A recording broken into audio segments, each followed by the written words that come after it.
Mebendazole বা অ্যাবেন্ডাজল দুটোই একই গ্রুপ অফ মেডিসিন, ধরতে গেলে একটু আলাদা।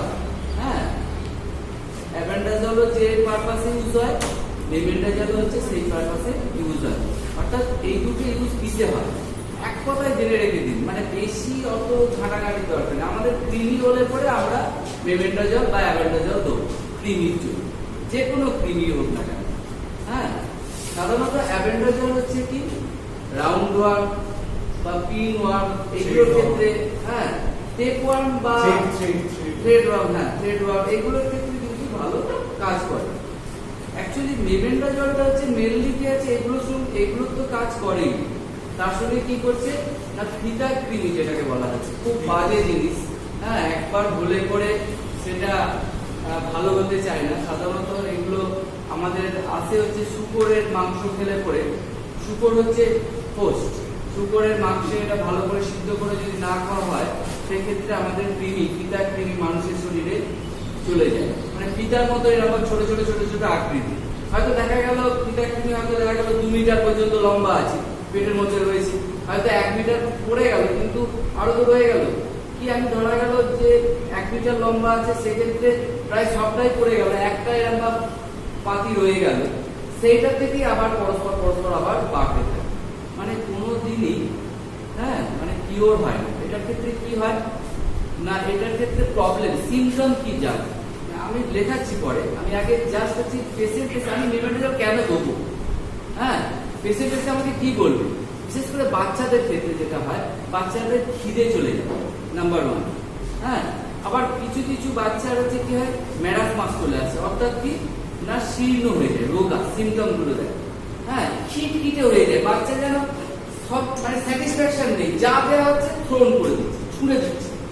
হ্যাঁ, আর এবার তো যেগুলো এগুলো হচ্ছে মেনলি কি আছে আমাদের এগুলো সিমটম গুলো পাবো।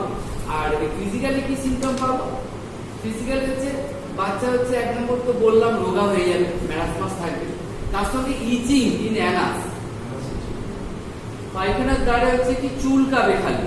হ্যাঁ, পায়খানার দ্বার চুলকাবে, তার সঙ্গে কি হবে বোরিং অফ নোজ, মাঝে মধ্যে আছে এরকম নাক বসতে শুরু করবে, অনেক আছে মানে মাঝে মধ্যে পেটে হাত ফুলাতে শুরু করবে, বুঝতে পারছো তো, মাঝে মধ্যে আছে বেশ একটুখানি অ্যাবসেন্ট মাইন্ডেড হয়ে গেলে হাতটা এখানে চলে যাচ্ছে, তখন বুঝতে হবে পেটে হাতটা চলে যাচ্ছে, তখন বুঝতে হবে তার ক্রিমির টেন্ডেন্সি আসছে। আরো আছে লালা ঝরবে, ঘুম থেকে ওঠার পরে দেখা যাচ্ছে বালিশেতে হচ্ছে লালা, ড্রিবলিং, স্যালাইভা, এটাও হয়।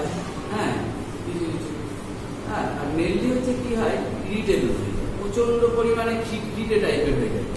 বড়দের ক্ষেত্রেও সেটা কি হয় প্রেজেন্টেশন হয়, কিন্তু অতটা নয়, বড়রা তো একটুখানি মানে সামনে নয় বলে। হ্যাঁ, আর তাছাড়া আরেকটা হচ্ছে পটি ঠিক মতন ভাবে হতে চায় না। হ্যাঁ, পটি কাটা কাটা মতন হয়, হ্যাঁ ক্লিয়ার হয় না পটিটা, এবং তার সঙ্গে হচ্ছে কি না ফাউল স্মেলিং, একটা দুর্গন্ধ থাকে পটি। কারণ কি ওরা কি করে খাবারগুলোকে ভেঙে ওরা বংশ বিস্তার ওইখানটাতে করে, নাতি পুতি, হ্যাঁ ছেলে ছেলে নাতি পুতি নিয়ে সংসার বিস্তার করে, বুঝতে পেরেছো তো, মানে ক্রিমির কথা বলছি, মেনলি ইন্টেস্টাইনে। এটা হচ্ছে স্টমাক, এটা হচ্ছে কি আছে এই পর্যন্ত হচ্ছে স্টমাকের, তারপর হচ্ছে duodenum, first part of the duodenum, second part of the duodenum, third part of the duodenum, তারপর হচ্ছে জেজুনাম, হ্যাঁ তারপর হচ্ছে ইলিয়াম, তারপরে কি আছে অ্যাসিডিটি করুন, ডিসিডিটি করুন, ট্রান্সভার্স, তার আগে আরেকটা আছে সিকাম, এটাকে হচ্ছে caecum sigmoid, CO COE CC UM, আমি এদিকে আর লেখাচ্ছি না বেশি, হ্যাঁ কারণ লিখে আবার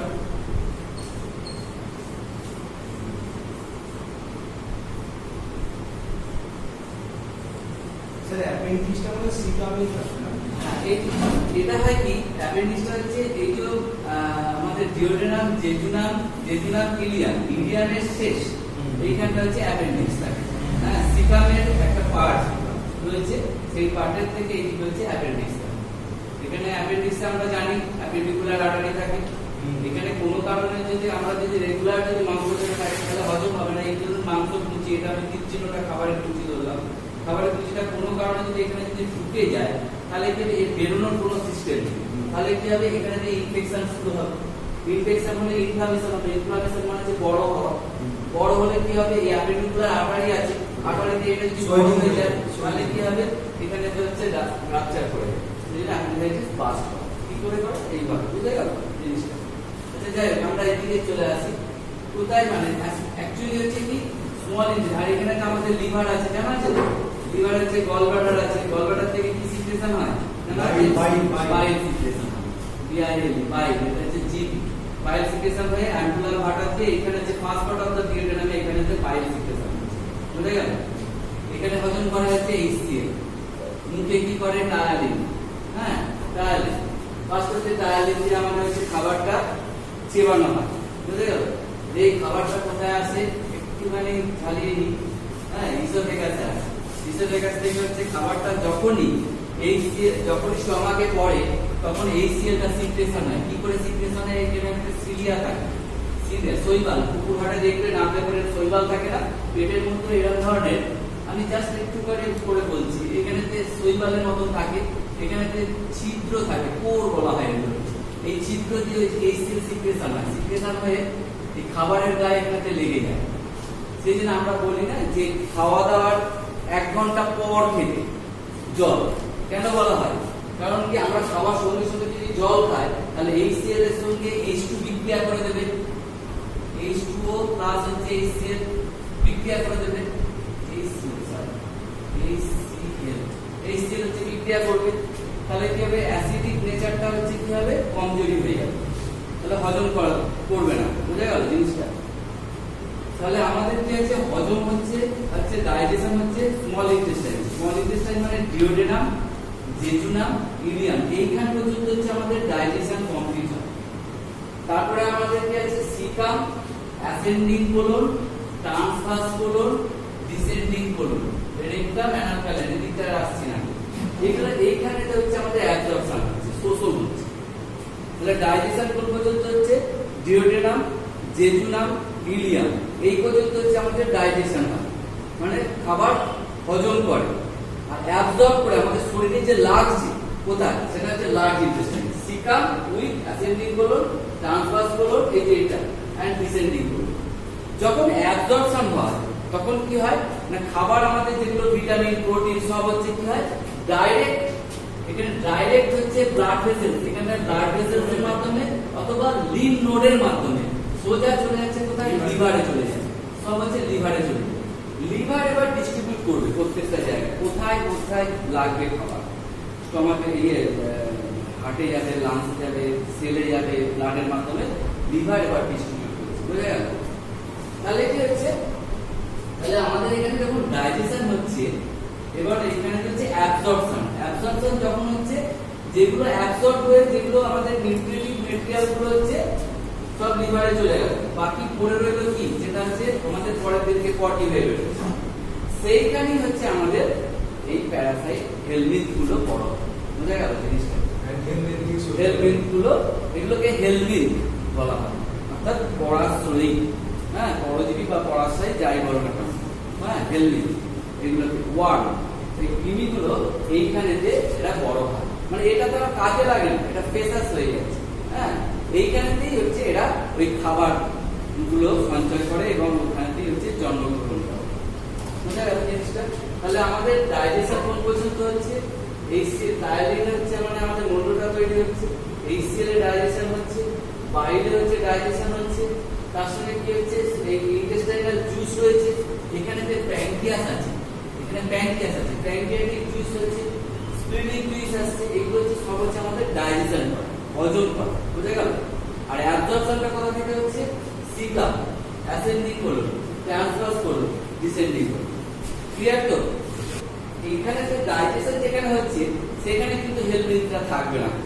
কখন থাকে, এবার প্রশ্ন হচ্ছে, হ্যাঁ অনেকে বলবে যে বমি করতে গিয়ে তো কেঁচো বেরোলো, হ্যাঁ কৃমি বেরোলো, তাই তো, বা লিভারে হয়তো কৃমি চলে গেছে, হ্যাঁ বা ব্রেনে অনেকের কৃমি চলে যায়, খুব কপাল খারাপ থাকে,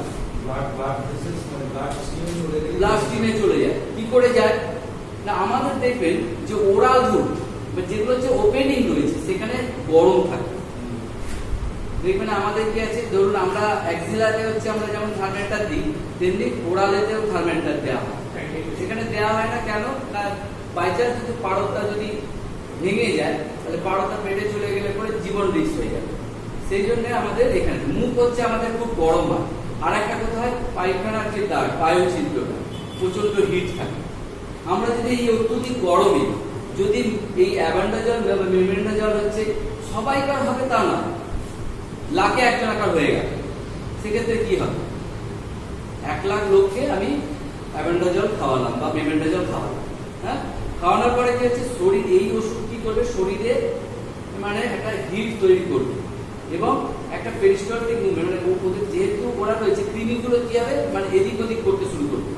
যেহেতু মানে বায়ু দাগটা হচ্ছে প্রচন্ড পরিমাণে হিট, ওরা উল্টো দিকে তখন এদিকে না বেরিয়ে, কৃমিগুলো এদিকে না বেরিয়ে, হ্যাঁ, ওরা কি করবে, উল্টো পথ বেছে নেবে। অর্থাৎ এইখান দিয়ে গিয়ে এখান দিয়ে গিয়ে এখান দিয়ে গিয়ে এরকম করে গিয়ে এখান দিয়ে গিয়ে কখনো লিভারও এখান দিয়ে গিয়ে লিভার, হ্যাঁ, অনেকে আছে এটাতে দেখা গেল এখানে অ্যাবজর্পশনটা হচ্ছে এখানটা এইখান থেকে বেরিয়ে এইখানে অ্যাবজর্পশন হয়, তো অ্যাবজর্পশনে এই ব্লাড ভেসেলস এর মধ্যে স্টিমের মধ্যে ঢুকে গেল, সেখান থেকে লিভার এবং এইখানে এই ব্লাড ভেসেলস এর মধ্যে যেতে গেলে এবার সেটা ব্রেনেও চলে যাবে। কিন্তু স্যার ওরা কি পাইলো ইনসুলিনটা মানে ইনজেক্ট করতে পারে কোনটা মানে আমরা বলি ওগুলো লার্জ ইন্টেস্টাইনে কোনো ওয়ার্ম হইলো, আপনারা বলছেন যে লার্জ ইন্টেস্টাইন ও রিবাউন্ড করে দিয়ে স্টমাকে চলে যাচ্ছে, আবার চলে যেতে পারে। স্টমাকে তো মানে কোনো ভালো নেই তো, হ্যাঁ, স্টমাকে দুটো ভালো আছে, একটা হচ্ছে কার্ডিয়াক ভালভ, একটা হচ্ছে pyloric valve. Say actually body is not a valve. Valve মানে কি হচ্ছে, স্প্রিংটার নট ভালভ, দ্যাট স্প্রিংটার। হ্যাঁ, ভালভ আর স্প্রিংটার হার্টে হচ্ছে ট্রাইকাস্ট্রিক ভালভ বা বাইকাস্ট্রিক ভালভ। ভালভ মানে হচ্ছে চাপা বোর্ড, এটা চাপা বোর্ড।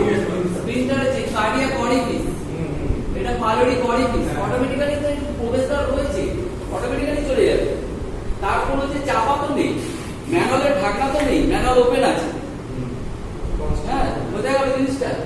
তাহলে যদি ভালভ যদি থাকতো তাহলে পরে কিন্তু একদিকে যেতে পারতো না, তাহলে একদিকে ওপেন হবে। হ্যাঁ, সেক্ষেত্রে এই তো হচ্ছে মানে অরিফিস বা ওপেনিং যেটা রয়েছে, স্প্রিংটার যেটাকে বলা হচ্ছে, তাহলে অটোমেটিক্যালি সেই রিবাউন্ড করে অনেক সময় বমি হয়েছে, টিভি পাওয়া যায়। বোঝা গেল জিনিসটা। সেই জন্য গরমকালে আমরা সাজেস্ট করবো যে টক করে খুব প্রয়োজন না হলে আমরা টিভির ওষুধ খাবো না। বোঝা গেল। তবে প্রয়োজন হলে তো অবশ্যই খেতে হবে। হ্যাঁ, আর অত্যধিক পরিমাণে স্টমাকে এন্টার করছে তখন কি হাইড্রোক্লোরিক অ্যাসিড উপরে অ্যাক্ট করতে পারছে না? ব্যাপার হচ্ছে কি, হ্যাঁ, হাইড্রোক্লোরিক অ্যাসিড বা চিপসের মধ্যে হাইড্রোক্লোরিক অ্যাসিড থাকে। আমি বলি এবার একটা কি হয়, আমরা যখন একটা ফুড যখন পেটের মধ্যে পড়ছে বা পেটের মধ্যে পড়া ছাড়াও হাইড্রোক্লোরিক অ্যাসিড হচ্ছে টাইম টু টাইম কিন্তু স্প্রে হচ্ছে।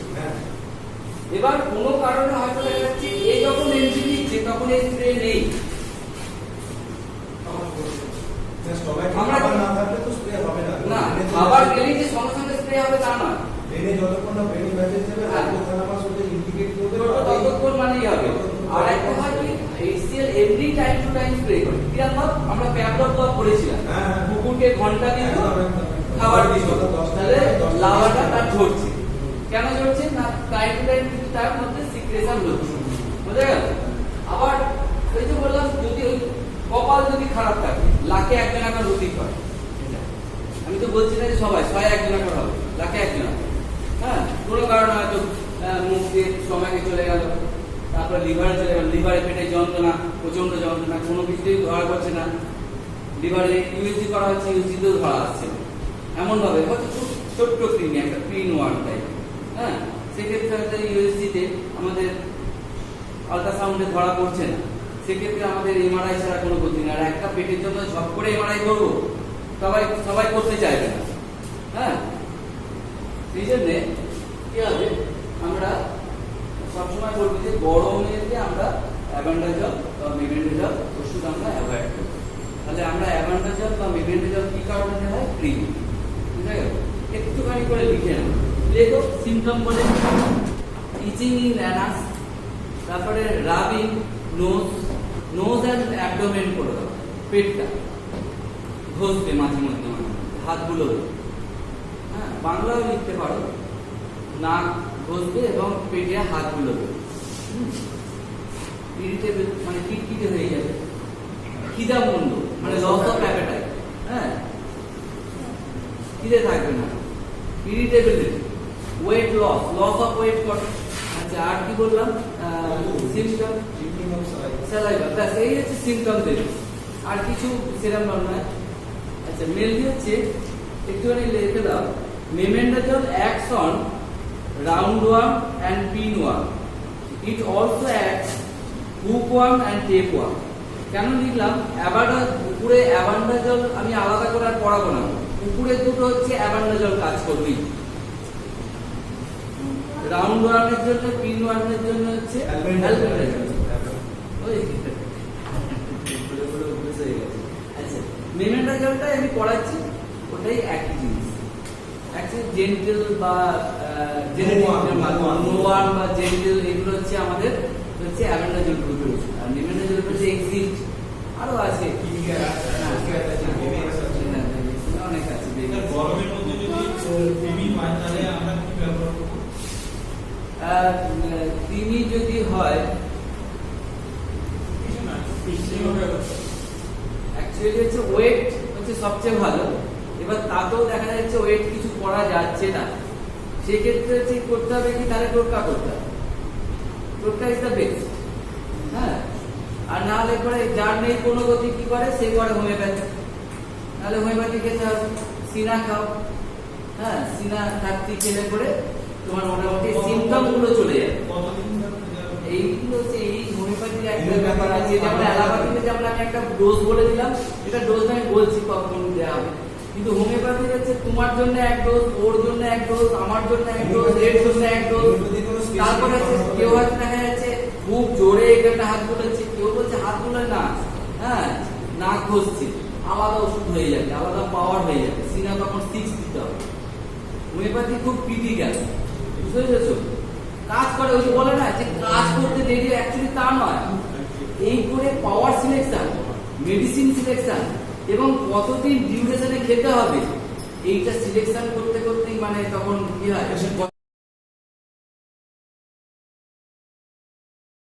বুঝতে পেরেছো তো, অ্যাকচুয়ালি তা না, হ্যাঁ অ্যাকচুয়ালি এই সিলেকশন যদি করা যায় তাহলে পরে হোমিওপ্যাথি আমাদের থেকেও কাজ করে, তাহলে প্রপারলি। কারো কাশি হচ্ছে আমি দুপুরটা জিভে দিয়ে দিলাম, ঝপ করে কমে গেল, এরকম আমাদের চেম্বারে মিরাকল হয়, মানে কি পাওয়ার সিলেকশন এবং মেডিসিন সিলেকশন ওনার পক্ষে অ্যাপ্রোপ্রিয়েট হয়ে গেছে। কাশ ছিল এতদিন, মানে অ্যালোপ্যাথি ডাক্তার দেখাচ্ছে 20 দিন ধরে দেখাচ্ছে কাশি কমছে না, কমে আবার হয়ে যাচ্ছে, সিরাপ যতদিন খাচ্ছে একটু কম আবার হয়ে যাচ্ছে, জব করে ডাক্তারের কাছে এলো মিরাকল, হ্যাঁ আবার দেখাচ্ছে এনার কাছে হচ্ছেই না, সে একই কথা না বলছে, আরো কাশি বেড়ে গেল আবার অ্যালোপ্যাথি ডাক্তার কাছে, এটাও হচ্ছে, বুঝতে পেরেছো, সেই জন্য সিনাজারটি মোটামুটি খাওয়া যেতে পারে, আর না হলে পরে টোটকা করতে গেলে কালবে, হ্যাঁ বেশি নয় কিন্তু 3 দিন খেতে হবে, কালবেগে রস 1 চামচ করে 5 ml করে 3 দিন ছোটদের দেওয়া যাবে, হ্যাঁ সিনাজারটিটা কতদিন দেওয়া যাবে? কিছু বললাম ডিউরেশন বলা যাবে না, দেখবে আবার ফেরত আসতে হবে, মোটামুটি 1 মাস খাও, দুবার করে দেবে 1 মাস খাও, বিডি না টিটিএস? হ্যাঁ বিডি না টিটিএস? না না বিডি দুবার, দিনে 2 বার করে 4 ফোঁটা করে দিনে 2 বার করে খাও, বাচ্চাদের একদম হ্যাঁ লিটল বেবি হলে, তো বেবি হলে পরে না, আমি মোটামুটি অ্যাডাল্টের বললাম এটা, আর চাইল্ড আর বেবি হলে পরে তখন 15 দিন, বেবি খেতে 7 দিন, একবার করে বেবি খেতে 1 ফোঁটা করে, হ্যাঁ এগুলো সব আবার চেঞ্জ হয়ে যাবে, বলছি না হোমিওপ্যাথি খুব অ্যালোপ্যাথি তো পাওয়ার কমবে, তাহলেও এবার সিলেকশন করাটা খুব, এবার কতটা ওয়াটারে খাওয়াতে হবে, তার সঙ্গে কি আরএস মেশাতে হবে না মেশাতে হবে না, এগুলো অ্যাকর্ডিং টু সিমটম অনুযায়ী কি সিমটম প্রডিউস করছে, কি সিমটম প্রডিউস করছে তার উপর নির্ভর করে। আরএস এর কি কোনো ফাংশন থাকে? অবশ্যই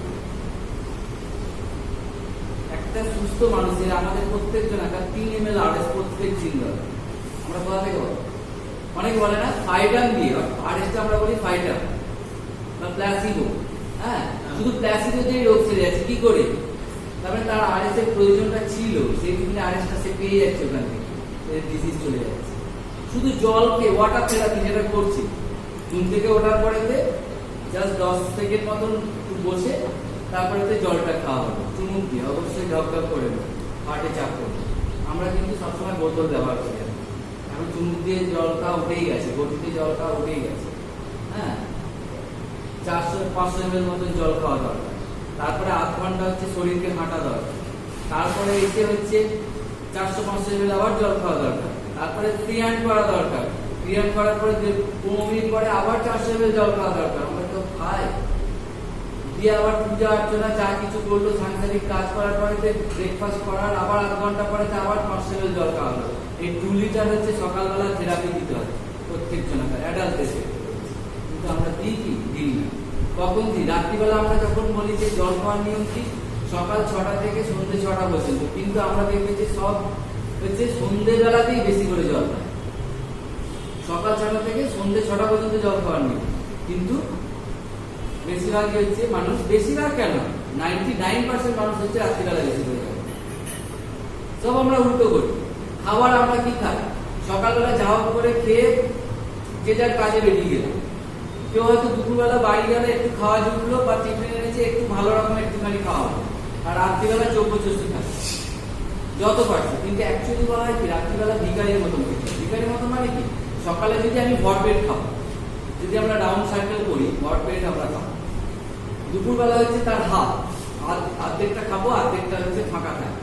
আর রাত্রিবেলা হচ্ছে 1/4, 4 ভাগ, 3 ভাগ ফাঁকা থাকবে, 1 ভাগ হচ্ছে, তবে শরীর সুস্থ থাকবে। উইদাউট মেডিসিন সে লিড করবে, মেডিসিন লাগেই না হিসাব মতো। আমাদের যা মানে উপরওয়ালা যা দিয়েছে তাদের মেডিসিন লাগে না, কিন্তু আমরা ঠিক মতো ভাবে চলি না, টোটালটা শরীরের উপর অত্যাচার করি। আমরা কোনোদিন শরীরের কেউ যত্ন দিই না, কোনো জিনিসই না। মহিলারা কি করে, একটু বিউটিশিয়ান, মুখটাকে একটু যত্ন করলো বা শরীরের একটু চর্চা করলো, কিন্তু সেটাও কিন্তু স্টেরয়েড বা স্টেরয়েড না হলে পরেও আমরা একটা কেমিক্যাল দিচ্ছি। নর্মালি তো কেউ করে না, কেউ তো আর বেসন গুলে মাখে না, দুধের সর কেউ ইউজ করে না, গন্ধ লাগে, তাই না? আমুল দুধ, হলুদ গুঁড়ো দিয়ে একটা প্যাক বানিয়ে যে মাখলাম, সেসব করে না। ফেস ওয়াশ বা আদার্স ক্রিম ব্যবহার করলাম। হ্যাঁ, এই হচ্ছে ব্যাপার, তাড়াতাড়ি চটজলদি। যাই হোক, আমরা কোথায় ছিলাম? স্টেপ 1, এইটা কি অলসো অ্যাক্ট গ্রুপ 1 আর স্টেপ 1, তাই তো? এবার কি হয় এটাতে? এটা কি হয়, অ্যাকশনটা কি হয় একটু প্যারা দিয়ে লেখো। After taking mebendazole, worms are paralysed and pass out in stool. আমরা একটা ম্যাগনেন্ডাজল খেলাম, তাতে ক্রিমিগুলো কি প্যারালাইজ হয়ে যাচ্ছে এবং পরের দিনকে স্টুল দিয়ে বেরিয়ে যাচ্ছে। How it is supplied and given to patient. Tablet 100 mg, একটা ট্যাবলেট হচ্ছে কত থাকে? 100 mg থাকে। 100 mg per 5 ml। এটাকে লেখো 1 টিস্পুন ফুড। 5 ml মানে কি? 1 চা চামচ, 1 চামচ। ডোজটা হচ্ছে ফর অ্যাডাল্ট, ফর অ্যাডাল্টের কথা। যদি 100 mg ট্যাবলেট থাকে তাহলে 2 ট্যাবলেটস অ্যাট নাইট, আর যদি 200 mg থাকে তাহলে 1 ট্যাবলেট অ্যাট নাইট।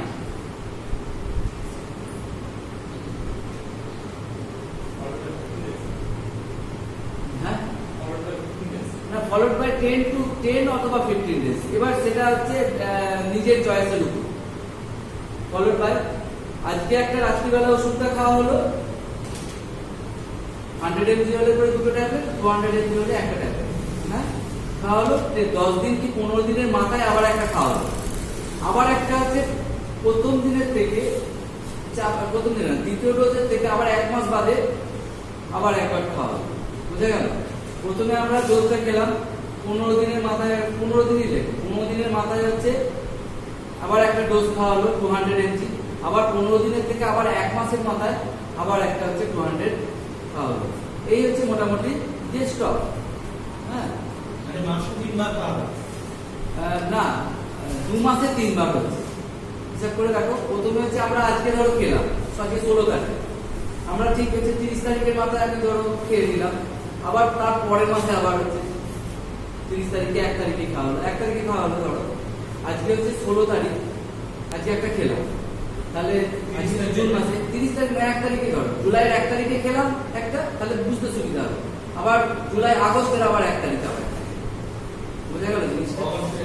5 তারিখে খেলাম মানে আমরা 15 দিন পরে একটা খেলাম জুলাইয়ের 1 তারিখে, আবার হচ্ছে আবার 1 মাস পরে আবার, তাহলে 1 মাস পরে মানে আবার আগস্টের 1 তারিখ হচ্ছে, বুঝে গেল? তা হলো আবার ফেরত আসে। এটা অ্যাকচুয়ালি কি হয়, কৃমির ওষুধ হচ্ছে আমাদের যেটা বলা হয় বা বলছে বছরে দুবার খাওয়া উচিত কৃমিটা, এবং শীতকাল এবং বর্ষাকাল। টু টাইম হচ্ছে কি হয়, কৃমি হচ্ছে বংশ বিস্তার করে, বিশেষ করে বর্ষাকালে হচ্ছে বংশ বিস্তারটা এটা ভালোভাবে করে। হ্যাঁ, অনেক আমরা শাক পাতারি খাই, সেখান থেকেও সব নোংরা যতই আমরা ধুই না কেন, সেখানে যতই রান্না করি ওরা ঠিক বেঁচে থাকে। হ্যাঁ, সেখান থেকে কিন্তু আমাদের কৃমির জন্ম নেয়। আর অনেক সময় কি আছে, আমরা পরে পেলে কেউ হয়তো ডাকলো, হাতটা ধোয়ার প্রয়োজন বোধ করলাম না, ফুচকা খেতে শুরু করবো। হ্যাঁ, স্যালাড থেকে আসুন প্রচন্ড পরিমাণে।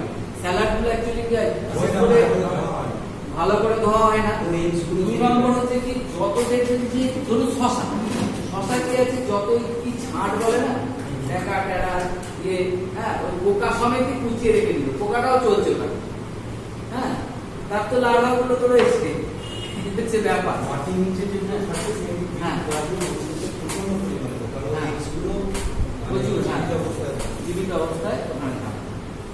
যাই হোক, আর এইটার হচ্ছে টোটাল হচ্ছে হাফ হচ্ছে চিলড্রেন রেখে, মানে 100 ml, মানে হচ্ছে 5 ml আজকে একটা খাওয়া হলো। আর যদি চিলড্রেন যদি মোটা হয়, ধরো একটা 8 বছরের বাচ্চা 40 কেজি ওজন, তাহলে আজকে 5 ml দেওয়া হলো, পরের দিনকে আবার 5 ml। এগুলো মানে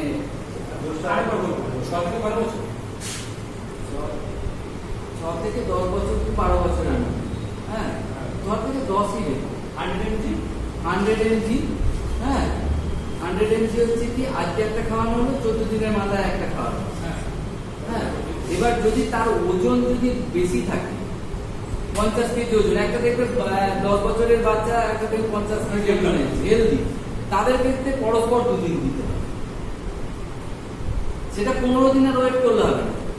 আজকে একটা 100 mg দিলাম, পরের দিনকে একটা 100 mg দিলাম, যেটা হচ্ছে সিরাপের যেটা রয়েছে। হ্যাঁ, আজকে সিরাপটা হচ্ছে 5 ml খাওয়ালাম, পরের দিন আবার 5 ml খাই। 6 থেকে 12 তার আগে যেটুকু দেওয়া যাবে, আরো আগে একটু দেওয়া যাবে, ছোট মানে নিওনেটাল যেটা, সেটাতে আলাদা বেবি সিরাপ পাওয়া যায়। এটা হ্যাঁ, ওটা 5 ml করে খাওয়ানো হয়। ওটা না, ওটা 50 থাকবে, ওটা 50 সম্ভবত। অনেক সময় কি হয়, আমরা বলি যে ওইগুলো পাওয়া যায় না সাধারণত, আমরা নোয়াব সিরাপ ধরো বা জেন্টাল আমরা সিরাপ দিয়ে এলাম, দিয়ে কি হয়, আমরা 2.5 ml দিতে বলি। 2.5 ml আজকে দিতে বলি, 7 দিন কি 10 দিন পরে আবার 2.5 ml দিতে বলি, বেবির ওয়েট অনুযায়ী। খুব মোটা হলে পরে 7 দিনের দিয়ে দিতে বলি, সেটা পরস্পর করি না। 1 বছরের বাচ্চা ধরো, 1 বছরের বাচ্চা আমরা সাধারণত ধরবো, দেখা গেল কারণ হচ্ছে 12 কেজি ওজন হয়ে আছে, সেক্ষেত্রে বেশ ভালোই ওজন হয়ে আছে। সেক্ষেত্রে আমাদের 10 থেকে 12 কেজি থাকলে পরে আমরা ওই 7 দিনের মাথায় আবার একটা ডোজ করবো। এগুলো তোমার চেম্বারেতে মানে ভ্যারি করবে। তারপরে শীতকাল হলে পরে তো প্রচন্ড শীত, পরস্পর ডোজ দেওয়া যায়, কোনো অসুবিধা নেই। যারা আরেকটা হচ্ছে কি, এই অ্যাবান্ডাজল বা মেবেন্ডাজল আরেকটা ব্যবহার করা সাইকোটিক সাইকোলজিক্যাল যারা প্রবলেমে ভুগছে, তাদের ক্ষেত্রে হচ্ছে আমাদের ব্যবহার করা হয়। মানে প্রত্যেক দিন একটা করেও দেওয়া হয়, প্রত্যেক দিন 2টো করেও দেওয়া হয়। খুব যারা পাকাপোক্ত ডাক্তার যারা আছে আমাদের, ওদের যারা এমডি লেভেলের যারা ডাক্তার আছে বা যারা ডিন আছে, তারা 3 করেও দিতে আমি দেখেছি। আমি যেটা দেখেছি সেটা হচ্ছে যে আমি যেটা বলি কি, মেবেন্ডাজলের সঙ্গে একটা কম্বিনেশন আছে, পাইরেন্টাম ট্যামার। হ্যাঁ হ্যাঁ, এখন তো কম্পিটিশন 3 consecutive days, পরপর 3 দিন দিতে হয়। হ্যাঁ, এই আবার 1 মাস বাদে আবার পরপর। হ্যাঁ, ওটা অ্যাংজাইটি টাইপের ওষুধও মানে ওখানে পাঞ্চ করা আছে। চারমেন্টাল মেবেন্ডাজল উইথ পাইরেন্টাম ট্যামার, মানে 3টে অ্যান্টি প্যারালাইটিক ড্রাগ। প্যারালাইসিস হয়ে যায় এই দুটো ড্রাগ। অ্যাকচুয়ালি এগুলো খেলে কি হবে, ঘুমটা ভালো হবে। অথবা সাইকোলজিক্যাল প্রবলেম মানে কি, আমি নিজে ক্রিয়েট করেছি। হ্যাঁ, সাইকোলজিক্যাল হঠাৎ করে তো একটা মানে পাগল হয়ে যেতে পারে না, একটা ইনভলভ, সেটা আলাদা ব্যাপার। হ্যাঁ, সেটা হচ্ছে জাস্ট হচ্ছে কি মানে সাইকোলজিক্যাল প্রবলেম, যত আমি রেস্ট নেবো ব্রেনকে, যত আমি রেস্ট করাবো তত হচ্ছে কি হবে মানে অটোমেটিক্যালি ঠিক হতে শুরু করবে। যেমন কি মেনলি হচ্ছে এইগুলো দেয় না, তো মেনলি হচ্ছে আমাদেরকে অ্যালবেলাম টাইপের ওষুধ দিয়ে, হ্যাঁ ঘুমো বেশিক্ষণ ঘুমোলে 12 ঘন্টা 14 ঘন্টা ঘুমোলে পরে অটোমেটিক্যালি তার ব্রেনটা রেস্ট পেলে ন্যাচারাল কন্ডিশনে চলে আসে। কারণ কি আমরা তো আগেই বলেছি 90% হচ্ছে আমাদের মেন্টাল ডিজিজ, 10% হচ্ছে প্যাথোলজিক্যাল ডিজিজ। সবই আমরা ফিজিওলজিক্যাল ভাবে সৃষ্টি করি। একটুখানি নাস্তা সরসর করলো মনে হচ্ছে ঠান্ডা লাগছে, হঠাৎ করে কোনো কিছু একটু ভাপ নেওয়া বা গলাটা একটুখানি ব্যথা লাগলো জট করে একটা অ্যাজিথ্রোমাইসিন শুরু করবে, হ্যাঁ একটু গার্গল করা, হ্যাঁ বা একটু ঠান্ডা যে খাবারটা খাচ্ছি সেটা বন্ধ করা, সেসব নয়, জব করে আমরা একটা অ্যাজিথ্রোমাইসিন শুরু করি। না বা প্যারাসিটামল অন্তপক্ষে খেয়ে কিছু হোক না হোক প্যারাসিটামল একটা খাচ্ছি, হ্যাঁ একটু মাথা ধরছে, চোখটা একটু ভারী ভারী লাগছে, আচ্ছা ঠিক আছে একটা প্যারাসিটামল, পরের দিন সকালবেলা ঠিক হয়, আরে বাবা এমনিই ঠিক হতো একটুখানি চোখটা যখন, হ্যাঁ হ্যাঁ প্যারাসিটামল সবাই সব কিছুই প্যারাসিটামল, কিন্তু রিসেন্টলি প্যারাসিটামলের কিন্তু 13টা সাইড এফেক্ট সব জায়গাতেই হচ্ছে। আমি আর বলছি না খুলে 13খানা সাইড এফেক্ট আছে। যেটা লেটেস্ট সাইড এফেক্ট সেটা হচ্ছে প্যারাসিটামল যখন লিভারকে মেটাবলিজম হয়, হ্যাঁ মেটাবলিজমের সময় একটা অ্যাক্টিভ মেটাবলাইট তৈরি করে যেটার নাম হচ্ছে এন অ্যাসিটিক বি বেনজোকুলিনোমাইড। এই এন অ্যাসিটিক বি বেনজোকুলিনোমাইড ধরে আমাদের যে হেপাটিক সেল আছে, হেপাটিক সেলগুলোকে ইনফ্লেম করবে, যার জন্য প্যারাসিটামল লং টার্ম খেলে এটা কিন্তু হাইলি হেপাটোটক্সিক ড্রাগ। হ্যাঁ এবং এসিডিটি বেড়ে যাবে। ম্যাক্সিমাম যে লিভার প্রবলেম দেখা গেছে সবই কিন্তু প্যারাসিটামল ওরিয়েন্টেড। যেমন স্কিন ডিজিজের মেডিসিন যেগুলো খেলে পরে, যেমন এই যে লিভার এসিডিটি এসডিওটি যেমন বেড়ে যায়, লিভারের সেলগুলো সব হেপাটোটক্সিক প্রোফাইল করলে পরে ওটা পাবে। Bilirubin, conjugated unconjugated, alkaline phosphate, SGPT, SGOT সব আছে, জিটিটি এখন আছে, আবার দিচ্ছে গামা গ্লুটিন টেস্ট মনে হয় সব জিটিটি। জিটিটি প্রয়োজন লাগে না, যারা হচ্ছে ড্রিঙ্ক করে তাদের ক্ষেত্রে হচ্ছে জিটিটিটা লাগে, হ্যাঁ জিটিটি টেস্ট করে কত বিয়ে ভেঙে গেল, বুঝতে পেরেছি ব্যাপার। অ্যালকোহল অ্যাডিক্টেড, জিটিটি দেখা যাচ্ছে যে প্রায় 90 হয়ে বসে আছে, তার মানে কি সে বৃষ্টি হলে খায় না হলে খায়, এরকম মানে প্রতিদিনই খাচ্ছে, হ্যাঁ বুঝতে পারলেন। জিটিটি টেস্ট করালে পরেই বোঝা যাবে সে অ্যালকোহল অ্যাডিক্টেড। 50-এর উপর উঠে গেলে বুঝতে হবে সে অ্যালকোহল মাঝে মধ্যে একটুখানি খায়। হ্যাঁ ওটা থাকবে, ইংলিশ করালে গ্রেড 1 ফ্যাটি লিভার থাকবে। সাধারণত হচ্ছে এনএফএলটিও হয়, সেটা অত্যধিক স্টেরয়েড প্যারাসিটামল। ইভেন আপনি যে ডাক্তারদের কথা ওষুধ ট্রিটমেন্ট দেয়, all statin group drugs are highly hepatotoxic, সেই জন্য ওটা ওই লিভার প্রিপারেশন দিই। আচ্ছা এর সাইড এফেক্ট একটুখানি লিখে নাও। বেসিক্যালি কি অসুবিধা হয়? Cause abdominal pain, diarrhoea and rash, body rash, ছোট ছোট ছোট পিম্পল টাইপের করে কি বলবো না, এমনি কিডনি হলে পরে যে ফাটা ফাটা টোর স্কিনের মতন হয়ে যায়, তো ওই ওষুধটা খাওয়ার পরে অটোমেটিক্যালি হ্যাঁ মানে র্যাশ সৃষ্টি হয়ে যায় অনেক, হ্যাঁ বেশি কিডনির ওষুধ খাওয়াটাও কিন্তু খারাপ। আচ্ছা কিডনির ওষুধ খেলে পরে একটা কি জিনিস, আমাদের তো 91 ফ্যামিলি আর নেই, একটা সুবিধা আছে, সবই হচ্ছে জয়েন্ট ফ্যামিলি নেই, ছোট ছোট ফ্যামিলি। বাচ্চাকে যদি কিডনির ওষুধ খাওয়ানো হয়, দেখা যাচ্ছে যে বলছে যে কিডনির ওষুধ খাওয়ালাম, আবার 2 মাস পরে আবার বাচ্চার হচ্ছে কিডনি চলে আসে। কেন? শুধু বাচ্চাকে খাওয়াচ্ছে, বাচ্চাকে শুধু খাওয়ালে হবে না, বাচ্চার সঙ্গে মা বাবা এবং যারা যারা টয়লেট শেয়ার করে, বেড শেয়ার করে, হ্যাঁ সবাইকেই কিন্তু খেতে হবে। বুঝতে গেল নিয়মটা হচ্ছে, ধরুন কেউ একটা বাথরুমেতে হচ্ছে 4 জন বাড়ির যান, সে বাচ্চাটাও যাচ্ছে, আরো 3 জন যাচ্ছে, বাচ্চার সঙ্গে আরো 3 জনকেই খাওয়াবে। বুঝতে গেল নিয়মটা হচ্ছে, কিন্তু আমরা খাই না বা খাওয়াই না, হ্যাঁ এই হচ্ছে ব্যাপার। সেটা কিন্তু করলে পরে অটোমেটিক্যালি হ্যাঁ কিডনিটা চলে যাবে। হ্যাঁ কিডনি অনেক সময় কিছু কিছু কিডনি আছে চোখে দেখা যায় না, যখনই পড়লো সঙ্গে সঙ্গে ওটা ভ্যানিশ হয়ে যায়, হ্যাঁ ওটা খুব কমই হয় সাধারণত, তবে কিছু কিডনি আছে এরকম টাইপের। হ্যাঁ আচ্ছা যাই হোক, আচ্ছা মেমেন্ডাজল কোথায় দেওয়া যাবে না, সেক্ষেত্রে অ্যাবেন্ডাজলই দিতে হবে।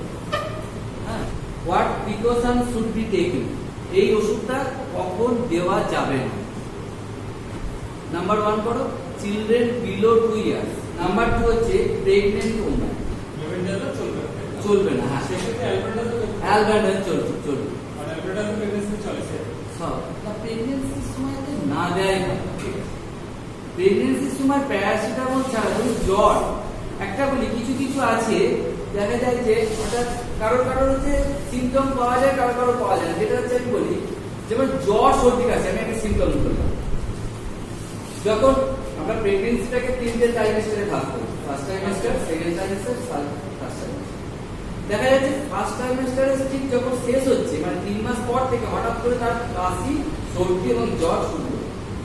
সেক্ষেত্রে আমরা কি বলি, নয় অ্যামক্সিসিলিন আর হচ্ছে প্যারাসিটামল, এই খাইয়ে রাখছি আফটার ডেলিভারি করছি। যখন দেখা যাবে এই যে প্রেগনেন্সির সময় যে তোমার ফিভার বলো, কোল্ড বলো, কাপ বলো, হ্যাঁ হালকা ওই অ্যামক্সিসিলিন 500 দেওয়া হবে, কখনো 2টো করে দেওয়া হবে, কখনো 3টে করে দেওয়া হবে যদি বাড়াবাড়ি হয়, আর মাঝে মধ্যে প্যারাসিটামল খেতে হবে। এই করেই চালাতে হবে আফটার ডেলিভারি। আজকে ডেলিভারি হয়ে গেল, কালকে দেখা যাবে টোটাল সিমটম না,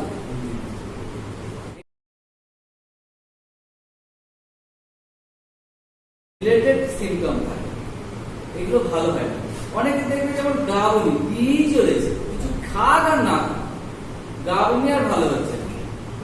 হ্যাঁ, আবার কারো আবার ঠিকই আছে, কোনো অসুবিধা নেই। কেউ তো যেমন সারা প্রেগনেন্সি পিরিয়ডে প্রচুর খাবার কিন্তু খেতে পারছে, শুধু টক জাতীয় খাবারটাই শুধু খেতে ভালো লাগে, ফল টলও ভালো লাগে, একটুখানি খাওয়ার পর আবার কেউ খেতে পারছে। এই সিমটমগুলো আফটার ডেলিভারি তাহলে টোটাল রিকভার করে। দেখুন এটা হচ্ছে ফিজিওলজিক্যাল সিমটম, এটার জন্য কোনো ওরিড হওয়ার কোনো কারণ নেই, এটা অটোমেটিক্যালি আবার ঠিক হয়ে যাবে।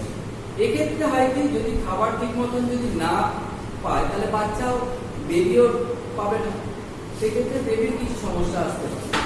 হ্যাঁ, ঠান্ডা লেগে বাড়ে, সেক্ষেত্রে তখন মেডিসিন, এখন তো মেডিসিনের যুগ চলে এসেছে, সায়েন্স উন্নত, হ্যাঁ সেক্ষেত্রে মেডিসিন দিয়ে অটোমেটিক্যালি ঠিক হয়ে যাবে। যাই হোক, আমরা চলে গেলাম মেমেন্ডাজল। আচ্ছা, ওআরএসটা একটুখানি বলে। ওআরএস হচ্ছে কি, ওরাল ডিহাইড্রেশন সল্ট। হ্যাঁ, সল্ট বা সলিউশন আমরা করতে পারি ওআরএস। হ্যাঁ, এটা হচ্ছে দুটো ফর্মে পাওয়া যায়, একটা হচ্ছে পাউডার ফর্ম আর হচ্ছে লিকুইড ফর্ম পাওয়া যায়। লিকুইড ফর্ম হচ্ছে 200 ml, যেমন আমরা মাজা ফাজা খাই না, মাজা বা ম্যাঙ্গো বা ফ্রুটি, সেরকম ধরনের আমরা খেয়ে নিই। কখন খাই, ডিহাইড্রেশন কখন হয়, ডিহাইড্রেশন মেনলি হচ্ছে ডিজিজ, আমরা ডিজিজে ধরবো। আমরা এই সোয়েট এক্সেসিভ হলেও হচ্ছে, মানে এখন তো জল বেরিয়ে যাচ্ছে এত গরমের জন্য ডিহাইড্রেশন হচ্ছে। আমরা ডিজিজ মেনলি হচ্ছে কি, আমরা হচ্ছে ডায়রিয়া, মেনলি হচ্ছে ডায়রিয়াটা হচ্ছে কমন এক্স, ডায়রিয়া সবাইকারই হতে পারে। ডায়রিয়ার হচ্ছে কারণ হচ্ছে মেনলি হচ্ছে কি, আমরা যত সস্তায় খাওয়ার চেষ্টা করি, বাঙালি মানে কি সস্তা, হ্যাঁ ফ্রিতে হলে আরো ভালো, বিষ দিলে খেয়ে না, অজান্তে অবশ্যই, জেনে শুনে না।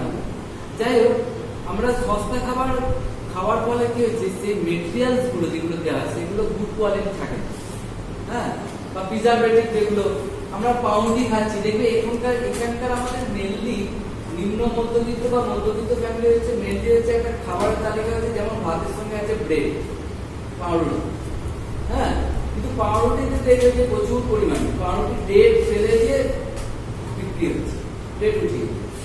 সেখানে কি হচ্ছে, এই যে ফাঙ্গাস জমে যাচ্ছে, সেই ফাঙ্গাসটা আমাদের পেটে গেলে অটোমেটিক্যালি ডায়রিয়া।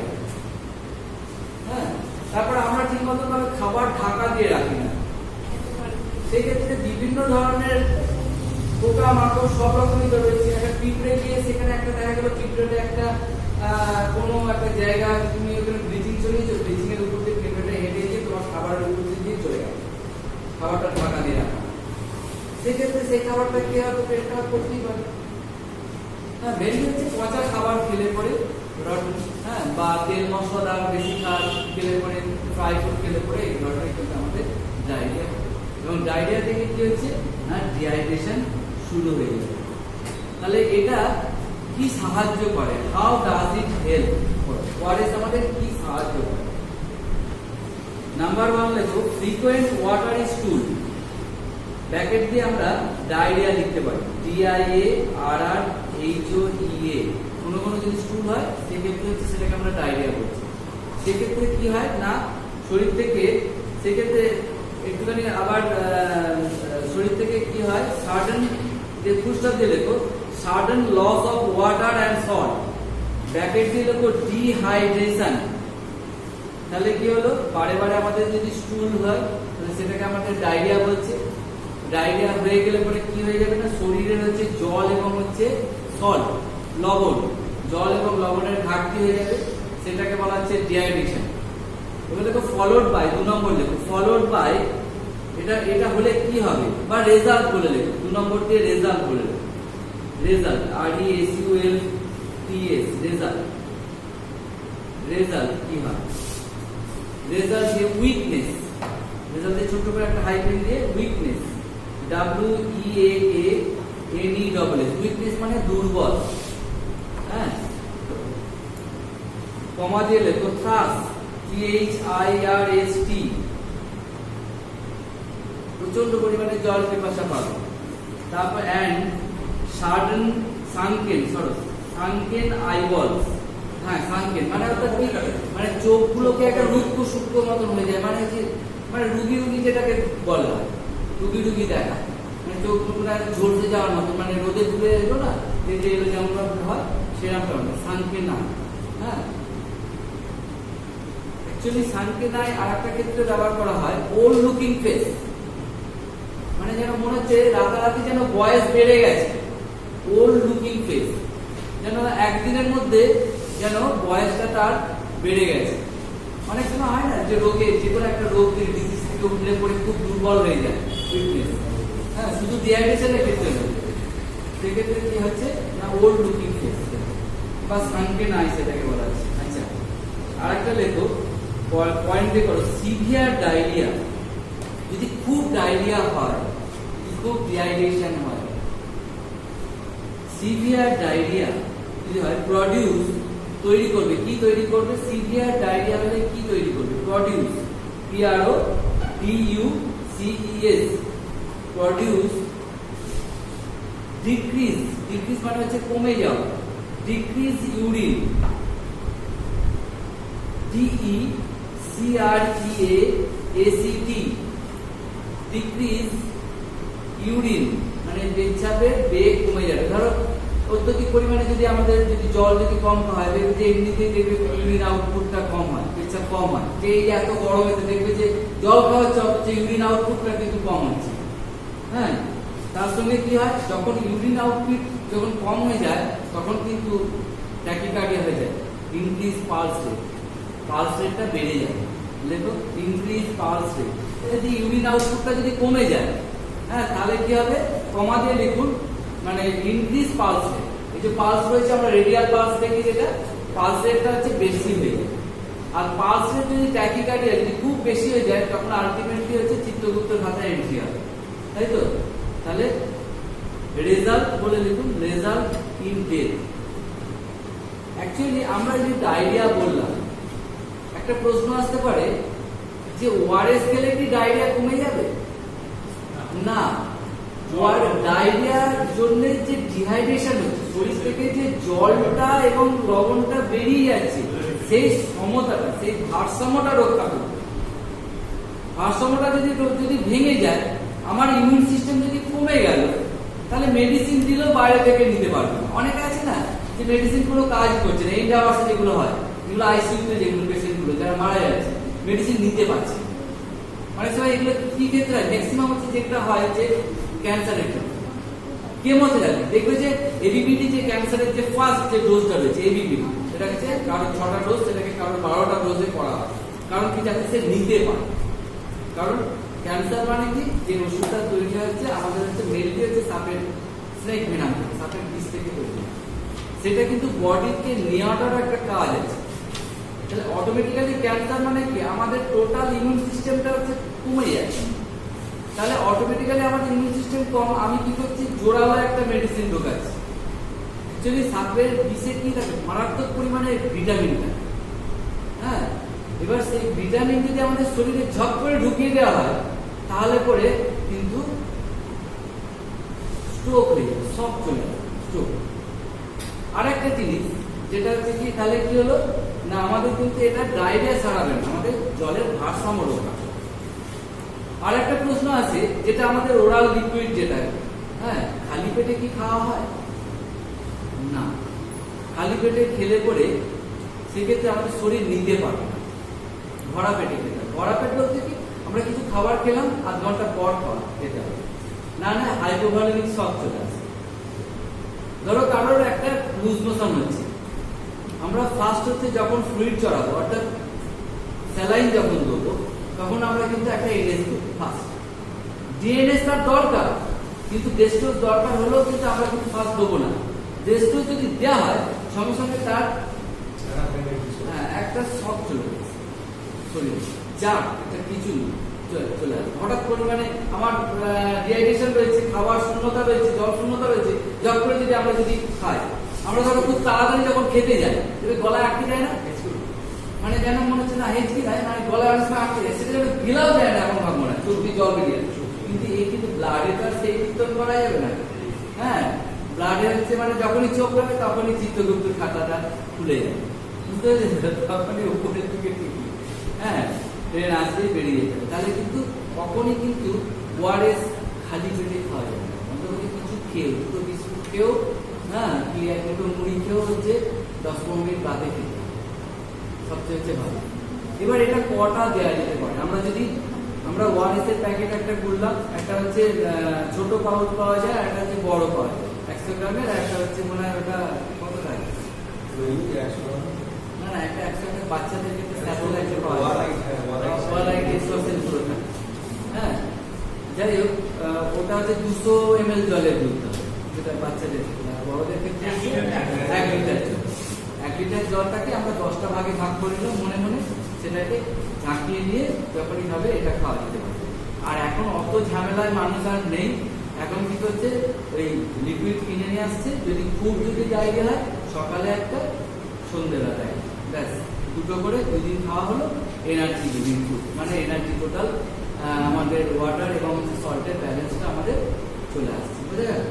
আচ্ছা, এটা তাহলে আর আলাদা করে লেখাচ্ছি না, এটা ওয়ারেসটা কখন দেওয়া হয়, হ্যাঁ, ডায়রিয়ার ক্ষেত্রে দেওয়া হয়, যখন লুজ মোশন হয়, হ্যাঁ। আচ্ছা, এই ক্ষেত্রে একটা বলে রাখি, আমরা ডিজিজ পাবো, একটা হচ্ছে ডায়রিয়া, আর একটা হচ্ছে ডিসেন্ট আর কলেরা। ডিফারেন্স বিটুইন কি আছে? ডায়রিয়াটাতে কি হচ্ছে না, ওয়াটারি জলের মতো, খরদোয়া জলের মতন হচ্ছে, বারে বারে লুজটুল হয়ে যাচ্ছে, পাতলা, যেটা পায়খানা, গোদা বাংলায় হচ্ছে পাতলা পায়খানা। ডিসেন্ট্রিটা কি? ডিসেন্ট্রি হচ্ছে আমাশা। ডিসেন্ট্রি আবার 2 টাইপ, আচ্ছা, হোয়াইট ডিসেন্ট্রি আর হচ্ছে ব্লাড ডিসেন্ট্রি, 2 ধরনের আছে। ব্লাড ডিসেন্ট্রি মানে হচ্ছে কি, স্লিমি ভাব। ডিসেন্ট্রিতে কি হয় না, স্লিমি ভাব, পিচ্ছিল ভাব, অর্থাৎ যখন আমরা পায়খানা করার পরে, যখন পায়খানা যখন জলসেচ করা হয়, তখন একটা স্লিপারি ভাব থাকে, দিস ইজ কল্ড হচ্ছে ডিসেন্ট্রি, আমাশা ভাব, হ্যাঁ। সেগুলো এই গরমের থেকেও হতে পারে, হ্যাঁ, অনেক সময় আমাশা হয়ে যায়, হ্যাঁ, বা রক্ত আমাশা হতে পারে, হ্যাঁ। আর তাহলে ডায়রিয়া আর আমাশার মধ্যে সেটাতেও বারে বারে কিন্তু লুজটুল হবে, এবং সেটা স্টুলটা অনেক সময় বেরোলোই না, কিছু হয়তো ফেনা, ফ্রোদি, হ্যাঁ। অনেক সময় বাচ্চাদের ক্ষেত্রে আমাশা হয় গ্রিন কালারের হয়, একটা ফ্রোদি কালার, গ্রিন কালার, দেখবেন পায়খানাটা যখন রাখা হয়েছে, তারপরে খানিকক্ষণ বাদে হচ্ছে গ্রিন হয়েছে, সবুজ হয়ে গেছে, ফ্রোদি কালার, হ্যাঁ, গ্রিন কালার যেটা হয়, হ্যাঁ। সেক্ষেত্রে আমাদের হোমিওপ্যাথি ওষুধ খুব ভালো কাজ। যাই হোক, সঙ্গে সঙ্গে একটা ডোজ দিলে পরেই মানে ক্লিয়ার, হ্যাঁ। ডায়রিয়া, ডিসেন্ট্রি আর হচ্ছে কলেরা। কলেরাটাও কিন্তু হচ্ছে লুজ মোশন থাকে, কিন্তু একটা ফ্রি থাকে সবসময়, কি বমি থাকে, উল্টি হয়, হ্যাঁ। বমির সঙ্গে যদি লুজ মোশন হয়, দিস ইজ কল্ড হচ্ছে কলেরা, হ্যাঁ। বাংলাটা কি হয়, কলেরা ওলা ওলা না কি বলে, ওলা ওলা, হ্যাঁ। বাংলা কিন্তু খুব টাফ, কলেরা বললে পরে দেখুন আপনারা বুঝতে পারবেন, কিন্তু ওলাটা বললে পরে যার করে, হ্যাঁ, সামঞ্জস্য করাটা খুব টাফ। হঠাৎ মনে চলে এলো, সেই জন্য বলে দিলাম ওলা ওটা। আগেকার দিনে খুব হতো, এগুলো হয় কি নোংরা দিকে হয়, গ্রামের দিকে দেখবেন যে বর্ষাকালে রাস্তাঘাট বা জলের ঠিক মতন ভাবে মানে ভালো জল পাওয়া যায় না, টিউবওয়েল আছে ফার্স্ট সেকেন্ড লেয়ারে বা ফার্স্ট লেয়ারের টিউবওয়েল গুলো তো সেই উপরের জল বসে সেই জলই খাচ্ছে ঠিকই। আহা কি সুন্দর, একটু ছেঁকে নেওয়া হচ্ছে, ব্যাস ন্যাকড়া করে ছেঁকে নিয়ে খেয়ে নেওয়া হচ্ছে। হ্যাঁ, এবার অটোমেটিক্যালি সেটাতে কলেরা তো হবেই। আর কলেরা এমন একটা জিনিস, এটা একটুখানি ধরো অ্যাকচুয়ালি এটা হচ্ছে, এগুলো আবার আমরা পিএসএন করেছেন আপনারা অনেক ধরনের। একটা হচ্ছে এন্ডেমিক ডিজিজ, প্যান্ডেমিক ডিজিজ, একটা এপিডেমিক ডিজিজ। আমাদের যে এই যে করোনাটা হলো, করোনা কি টোটাল ওয়ার্ল্ড বেস এন্ডেমিক, হ্যাঁ না সরি প্যান্ডেমিক, মানে টোটাল মানে সারা বিশ্বে হয়েছে। আর এন্ডেমিক মানে কি, মানে আপনার এরিয়া বেস, এক একটা জোনে হবে। হ্যাঁ, এপিডেমিক ডিজিজ, এপিডেমিওলজি মানে এক একটা ছোটখাটো মানে এরিয়া, ছোটখাটো এরিয়া কমিউনিটির মধ্যে এটা আছে। বুঝেছেন, এই কলেরাটা কিন্তু এন্ডেমিক ডিজিজ। হ্যাঁ, মানে অনেক সময় ছড়িয়ে যায়, সমাজে থাকে। অ্যাকচুয়ালি কি হয়, এগুলো ফ্লাইস গুলো ওখানে এসে বসে। হ্যাঁ, ফিশার ঠিকমতো ভাবে এখন অনেক উন্নত। আচ্ছা দেখো, oral contraceptive pill, oral contraceptive pill এটা কি হয় না, প্রিভেন্ট প্রেগন্যান্সি। এটা কি, how does it help? Number 1 হচ্ছে প্রিভেন্ট প্রেগন্যান্সি। 2 নম্বর দিয়ে দেখো, দ্য পিল ইউজুয়ালি কন্টেন, ধারণ করে, কি ধারণ করে? টু বলতে দুটো, TW, two active, ACTIV, active substances, SUBS, TANCES, substances. Bracket দিয়ে লেখো oestrogen, ESTROGEN, oestrogen, and progesterone, oestrogen হচ্ছে and progesterone, PROGESTERONE, hormones, HORMONS, bracket close করো, which prevent the formation of an egg, egg মানে GEGG, egg, bracket দিয়ে রেখে egg, এখানে দেখতে ovum, ovum কথাটা উল্লেখ করো, OVUM। আচ্ছা, which prevent the formation মানে তৈরি করা, FORMATION, prevent মানে হচ্ছে বাধা দিচ্ছে, ফর্মেশন হতে বাধা দিচ্ছে, ডিম্বাণু তৈরি হচ্ছে। হ্যাঁ, of an egg, EGG, egg, bracket দিয়ে হচ্ছে ovum, OVUM, bracket close, in the female। আমরা এখানেতে ওরাল কন্ট্রাসেপটিভ পিল অর্থাৎ কি, আমরা ট্যাবলেটের কথা জানি। হ্যাঁ, একটা কথা জেনে রেখে দাও, এটা লেখার দরকার নেই। তো এখন ইনজেকশনেরও এর আছে, কন্ট্রাসেপটিভ ইয়ে করার জন্য ইনজেকশন আছে, কিন্তু এটা খুবই হার্মফুল শরীরের পক্ষে। 3 মাস অন্তর অন্তর ইনজেকশনটা দেওয়া হয়। হ্যাঁ, ওরাল কন্ট্রাসেপটিভ পিলসের ইনজেকশনটা 3 মাস অন্তর অন্তর দেওয়া হয়। এটাকে যে DMPA, হ্যাঁ, ডেপ্রোভেরা, এই ইনজেকশন হচ্ছে আমাদের সাধারণত দেওয়া হয় 3 মাস অন্তর। এটা দরকার নেই, এটা হচ্ছে এক ধরনের, হ্যাঁ না, এটা সাধারণত বাংলাদেশে খুব চলে, বাংলাদেশে খুব চলে। হ্যাঁ, ওই 3 মাস অন্তর অন্তর ওই কন্ট্রাসেপটিভ পিল রেগুলার খেতে হবে, বলে দিচ্ছি কিরকম করে খাওয়ার নিয়ম বা ইয়েগুলো, পিলগুলো খাওয়ার নিয়ম। হ্যাঁ, রেগুলার খেতে ভুলে গেলে, আপনি যদি একদিন খেতে ভুলে যায়, তাহলে পরের দিন আর আমার যে জন্য খাচ্ছি, যে প্রেগনেন্সিটা যাতে না আসে, বেবি যাতে না আসে, সেটা কিন্তু এসে যায়। হ্যাঁ, তাহলে আমাদের হচ্ছে কি হয়, কন্ট্রাসেপটিভ পিলটা একটুখানি when it should use, কখন এটা ব্যবহার করা হয়, এটার কথা পাওয়া যাচ্ছে 1 2 3 4 5 6 7।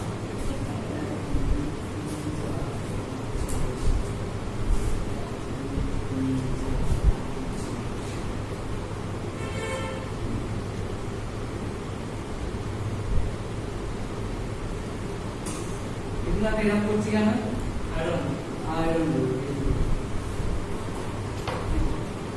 সাধারণত এরকম দেখবে, ধরো সুতি বা কুশি বা সুবিধা এরকম টাইপের যেগুলো বা হসপিটাল বেড যেগুলো আছে, সেগুলো কন্ট্রাসেপটিভ পিলগুলো হচ্ছে এরকম ধরনের অ্যারো দেওয়া থাকে। দেখেছে প্যাকেটের উপরে পেছন দিকে দেখতেছি এরকম কেন থাকে জানা আছে? ওই যে প্রপার্টি কন্টিনিউ প্রপার্টি যাতে খেতে পারে এরকম না, মানে এই আমি আর রাখছি না। আর একটা হচ্ছে কি পাতায় এগুলো একটা দুটো তিনটে মানে আয়রন ট্যাবলেট গুলো থাকে, বুঝা গেল? যেমন যেগুলো একটু ওভারঅল বা আরো যেগুলো আছে, হ্যাঁ, এগুলোতে হচ্ছে অ্যাকচুয়ালি আমরা একটা এলএমপি বলে আছে কথা আমরা জানি, এলএমপি লাস্ট মেনস্ট্রুয়াল পিরিয়ড। ধরো কারণ হচ্ছে আজকে হচ্ছে আগের মাসে বা আজকেই ধরো লাস্ট মেনস্ট্রুয়াল পিরিয়ড হয়েছে, মানে আমি ধরলাম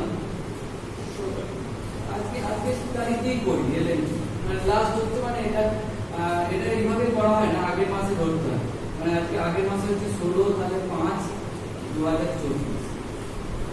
হ্যাঁ, যদি এলএনপি থেকে যদি স্টপ মেনস্ট্রুয়েশন অনেক কারণে হতে পারে, হ্যাঁ, তার হিমোগ্লোবিন কমের জন্য হতে পারে, বেবি আসলেও হতে পারে, হ্যাঁ, হ্যাঁ, তারপরে হ্যাঁ বিভিন্ন ধরনের তারপরে ডিসপিউরিয়া থাকলে হতে পারে, হ্যাঁ, বিভিন্ন কারণের জন্য স্টপ হয়ে যেতে পারে। আচ্ছা, আমরা ধরছি কারণ হচ্ছে এলএনপি হচ্ছে 6/5/2024। তাহলে ওষুধ কখন থেকে খাওয়া শুরু করতে হবে? ধরো কারণ হচ্ছে ফার্স্ট হচ্ছে শুরু হচ্ছে, এটা হচ্ছে ফার্স্ট ডে অফ মেনস্ট্রুয়েশন, তাহলে দুদিন 16, 17, 17/5, 18/5, 4 দিন, 19/5, 4 দিন পিরিয়ড হলো। হ্যাঁ, পিরিয়ড আমরা কখন ধরি জানা আছে? ধরো সকাল 6টা থেকে 6 AM, সেই দিনটা হচ্ছে 16 তারিখ ধরো, 6 AM to 11 PM, তাহলে 16 তারিখই ধরো। যখনই রাত্রি 10টার সময় শুরু হলো, 16 তারিখটা একটা দিন ধরো, বুঝে গেল? তাহলে আমরা 16, 17, 18, 19 4 দিন বাদ থেকে 5 দিনের দিন থেকে মেডিসিন চালু করব। এই 20 তারিখে হচ্ছে সরি, এটা 25 হচ্ছে মেডিসিন থেকে, এই মেডিসিন এই ডে 1 আমরা শুরু করব। ঠিক আছে? কখন শুরু করব? রাত্রি, এইচএস রাত্রিবেলা, রাত্রে একটা করে খাওয়া হবে। বুঝে গেল জিনিসটা? আমরা কার কি জানার আছে বলো? আরেকবার বলছি, স্যার লাস্ট মেনস্ট্রুয়েশন পিরিয়ড থেকে 5 দিনের দিন স্টার্ট হবে। লাস্ট মেনস্ট্রুয়েশন পিরিয়ড ওরা বললে হবে না, মানে আমি তো এটা মানে ধরো আমার পিরিয়ড পিরিয়ড হচ্ছে আমি এটা তাহলে 16/6 বানিয়ে দিতে হবে, তাহলে সুবিধা হবে। তাহলে 16 তারিখ, হ্যাঁ, তখন এলএনপি কথাটা দিতে হবে, হ্যাঁ, মেনস্ট্রুয়েশন শুরু হচ্ছে, মেন্স স্টার্ট 16 তারিখ, 16/6, 17/6, 18/6, 19/6, তাহলে পিরিয়ড দিতে হবে কবে থেকে? 20/6 দিন, 20/6 দিন, বোঝা গেল? এবার মানে আজকে যদি শুরু হয় পিরিয়ড, তাহলে পরে আমাকে পিরিয়ড টেকিং করতে হবে হচ্ছে 20 তারিখ থেকে।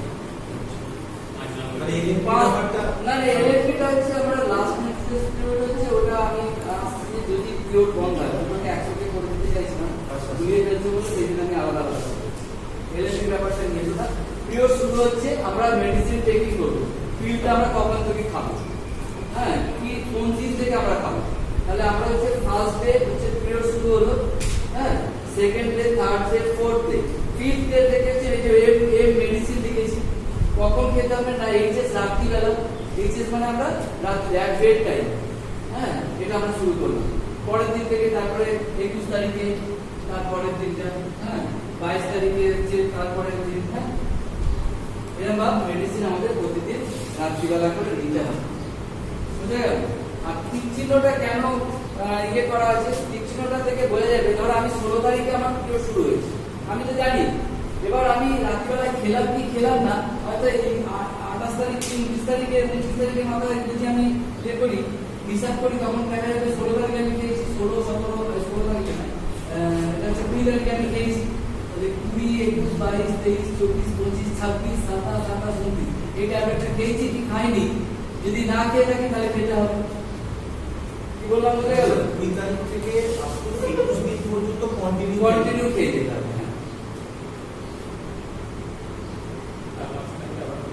মানে 20 তারিখ থেকে ব্যাপার হচ্ছে যেদিন শুরু হবে তার 5 দিনের মাথা থেকে এটা লিখে রাখবে। হ্যাঁ মানে আমি এটা মোটামুটি হ্যাঁ মানে এইটাই পুরো টেক্সট থেকে বললাম না, যেদিন শুরু হয়েছে কারণ ধরুন 2 তারিখে শুরু হয়েছে, তাহলে 2 3 4 5 এই 4টে দিন বাদ দিয়ে মেডিসিন শুরু হচ্ছে, বোঝা গেল এবার?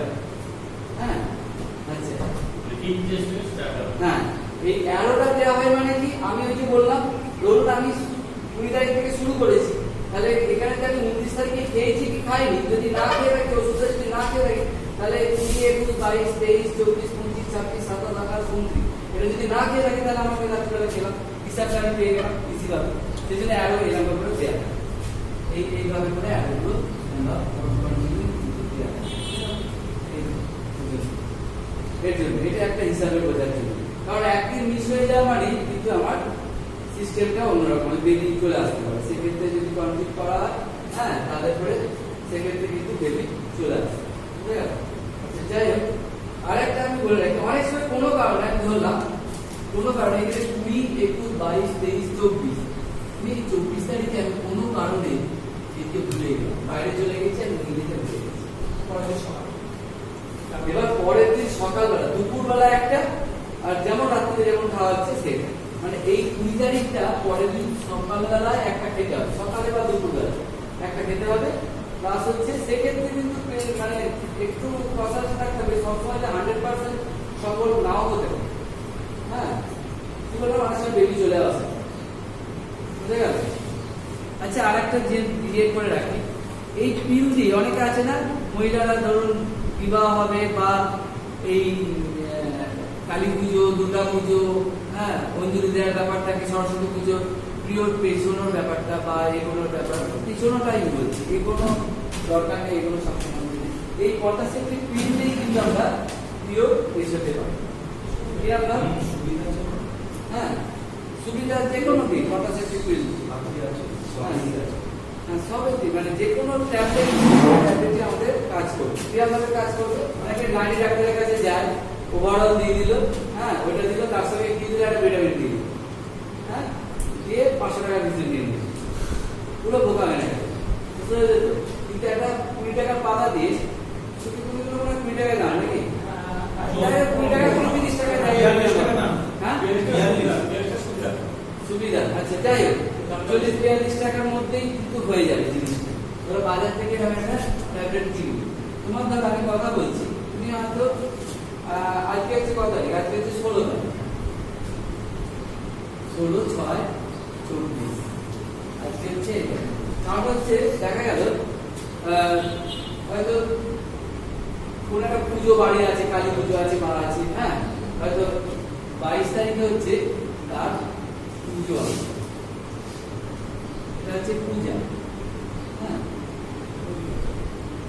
পূজা আছে 22 তারিখ, তার হচ্ছে যদি পিরিয়ড যদি তার হচ্ছে রেগুলার থাকে, মানে ডেটে ডেটে যেতে হয়, রেগুলার মানে কি ডেটে ডেটে হয়, যদি এগিয়ে আসে ধরুন কারো 3 দিন এগিয়ে আসছে, 2 দিন এগিয়ে আসছে, 4 দিন এগিয়ে আসছে, সেক্ষেত্রে হচ্ছে 22 তারিখে মানে 4 দিন যদি আমরা এগিয়ে আসি তার মানে 18 তারিখ, তাহলে আমরা একটু রিস্ক নেবো না, তাহলে 16-17 তারিখ থেকে আমরা মেডিসিন খেতে বলবো, এই একটা করে পিল রাত্রিবেলা সবার সময়তে খেয়ে নেই, বুঝতে গেল? যতদিন আমি বন্ধ করতে চাইবো, ধরো আমার 22 তারিখে পুজো আছে, তারপরের দিন আবার 22-23 তারিখেও পুজো আছে, তাহলে আমার 23 তারিখ পর্যন্ত আমার খেলেই হলো, আবার 23 তারিখে রাত্রিবেলা না খেলেও চলবে, 24 তারিখে আমার পুজো শুরু হলে কোনো অসুবিধা নেই, হ্যাঁ রেস্টুরেশন স্টার্ট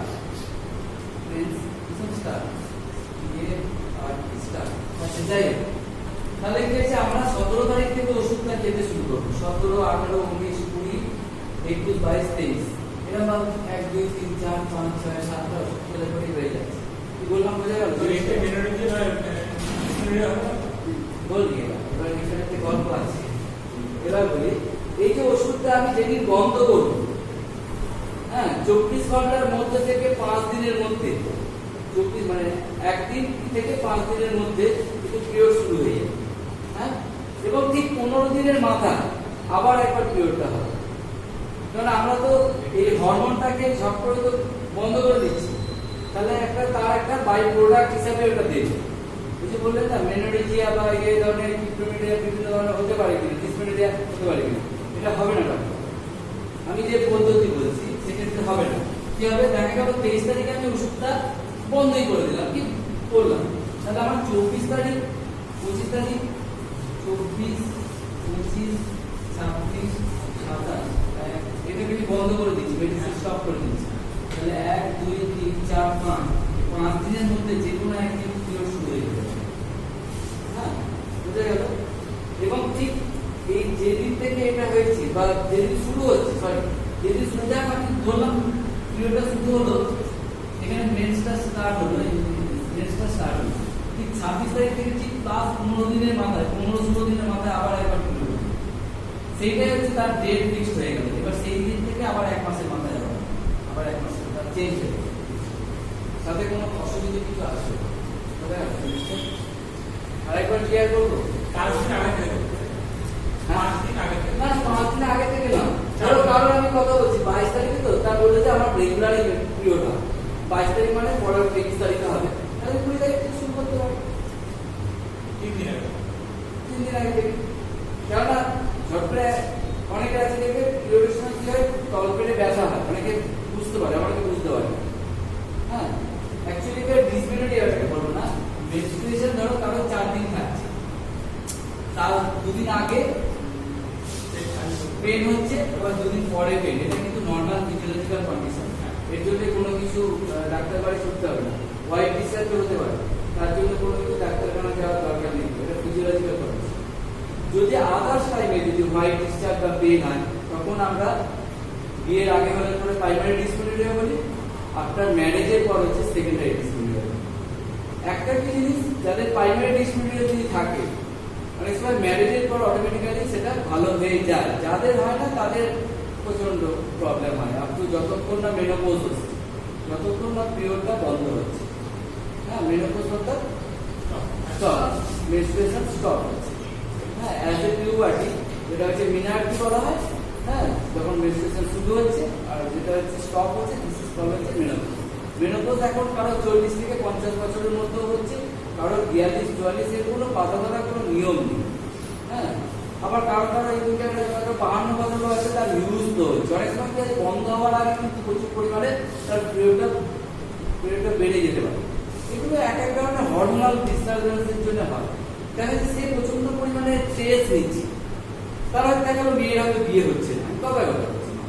হ্যাঁ, মায়ের বয়স হচ্ছে 46-47 বছর বয়স, তার মেয়ের বিয়ে যোগ্য হয়ে গেছে, অথচ বিয়ে দিতে পারছে না, বিবাহ যোগ্য হয়ে গেছে। এবার দেখা যাচ্ছে তার আদার্স যারা আছে, কাকার মেয়ের বিয়ে হয়ে গেছে তার থেকে ছোট, হ্যাঁ, তার জ্যাঠার মেয়ের বিয়ে হয়েছে তার থেকে হয়তো ছোট, তার হচ্ছে না, তার মায়ের কিন্তু প্রচন্ড একটা ট্রেস হচ্ছে। এবার এই ট্রেসটা কিন্তু এই হরমোনের উপর, এবং সেটা কিন্তু মেন্সের উপর এফেক্ট একটা ফেলতে পারে। বুঝে গেল? মেনলি হচ্ছে মাইন্ড যদি ট্রেস থাকে, অটোমেটিক্যালি ডিজিজ আস্তে আস্তে আস্তে আস্তে সরতে থাকে। হ্যাঁ, মেন্টাল ডিজিজ। আমি যদি মনে করি যে আমার শরীরে রোগ নেই, তো রোগ নেই হবে। আমি যদি বারবার বলি, কেন বলছি, আমরা একটা জিনিস আমরা পজিটিভ থিঙ্কিং করলাম যে এই যে ক্লাসের মধ্যে খুব ঠান্ডা, গরম নেই, বারে বারে যদি আমরা বলতে থাকি, কি হলো, পজিটিভ এনার্জি কিন্তু আমার মধ্যে একটা বলয় তৈরি করতে থাকে। আমরা যখন আমরা একটা ঢিল ছুড়লাম পুকুরে, কি হয়, একটা তরঙ্গ সৃষ্টি হয় না? তেমনি আমাদের এখানে তো একটা শরীরের মধ্যে আমরা যদি পজিটিভ সবসময় যদি থিঙ্কিং করি, অটোমেটিক্যালি পজিটিভের বলয়ের মধ্যে আমরা ঘুরবো। বুঝে গেল? অটোমেটিক্যালি সেটাকে, হ্যাঁ, মানে ঠিক হয়ে যাবে। ঠিক আছে, এর পরের দিনকে বাদ বাকি দুটো করানো সাইড এফেক্ট একটুখানি বুঝে নাও। আচ্ছা, Nazia, vomiting, headache,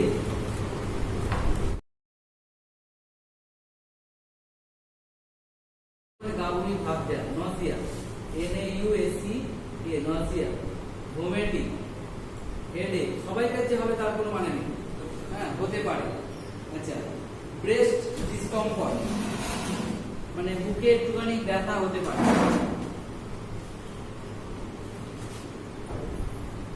discomfort in breast লিখতে পারো, হ্যাঁ, এন্ড ওয়েট গেইন, যেটা হচ্ছে মেইনলি হচ্ছে যেটা প্রবলেমটা হয়ে যায় ওয়েট গেইন, সবাই এখন মেয়েরা কি করে ওয়েট গেইন মানে মোটা হয়ে যায়, জিএআই ওজন বেড়ে যায়, মাঝে বমি বমি ভাব পায়, বমি হয়, হেডেক মাথা ধরে, ব্রেস্টে একটা পেন একটা অনুভব হয়, মানে ভারী ভারী মতন হয়, মনে হয় যেন চিরিক মারছে, কখনো এরকম ধরনের বিভিন্ন ধরনের সমস্যা দেখা দিতে পারে।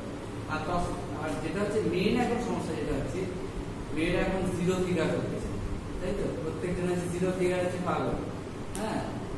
তার জন্য যা কিছু মানে এখন সব ওই হার্বাল যেসব প্রোডাক্ট খাচ্ছে, সকালবেলা উঠে এই হাই মুই হাই কত কিছু দৌড় ঝাঁপ চলছে, তাই তো? তাতেও যার হবার হবে, হ্যাঁ, তার হবে। যার আমি অনেক মানে হাঁটি ইয়ে করি কিন্তু তা হয় না। কেন হয় না? এই জীবের জন্য হয় না। জীব হচ্ছে আমার শত্রু।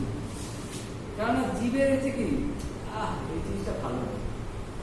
মানে জীবে একটা সুখটান ছাড়া খাবারটা খাওয়া যায়, এই খাবার মানে এইটা হচ্ছে আমার শরীরে দিলে পরে অটোমেটিক্যালি আমি জিরো ফিগার করে ফেলতাম, যে আমি শরীরের প্রতি দিই এনার্জি মানে ইয়েটা করি, লস করি, সকাল থেকে যা রুটিন মেনটেন করি। কিন্তু ওই যে জীব, এই যে এখন আমের সময় অটোমেটিক্যালি রোজ 4-5টা করে আবার কি ফ্রিজে রেখে আমরা খেলে করে ভালো হয়, ওয়েট গেইন আরো তাড়াতাড়ি সবই জানি, কিন্তু তাও আমরা খাচ্ছি।